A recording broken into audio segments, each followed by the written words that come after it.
Rice mill தொழிலில் விஜயராஜாக விஜயகாந்த் அவர்கள் இருந்தபொழுது அவருக்கு சினிமாவின் வாசல் திறந்துவிட்டவர் சேனாஸ் பிலிம்ஸ் விநியோகஸ்தர் முகமது மர்சூக்.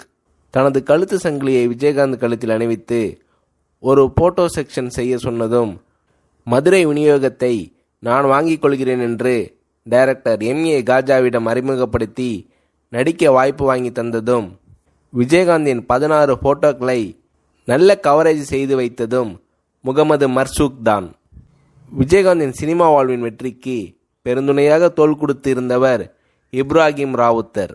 விஜயகாந்த் வளர்ந்து வந்த காலத்தில் திருப்பூர் அருகே இருக்கும் ஒரு தர்காவிற்கு விஜயகாந்த் அவர்களை அழைத்து போனார்கள் அவரது நண்பர்களான அக்பர் மற்றும் தொழிலதிபர் சௌகத் அலி. கண்ணனூரில் உள்ள அந்த தர்காவில் விஜயகாந்த் 50 ரூபாய் காணிக்கை செலுத்தினார். அப்போது அவருக்காக பிரார்த்தனை செய்த முஸ்லிம் பெரியவர் இந்த தம்பி பெரிய நடிகராக பெரும் புகழும் பெற வேண்டும் என்று வேண்டிக் கொண்டார். இதை கேட்டு சிலிர்த்த விஜயகாந்த், அப்படி பெரிய நடிகராக ஆகிவிட்டால் தர்காவிற்கு 50,000 தருகிறேன் என்றார். சொன்னது போலவே தந்தார் என்கிறார் திருப்பூர் தொழிலதிபர் சௌகத் அலி.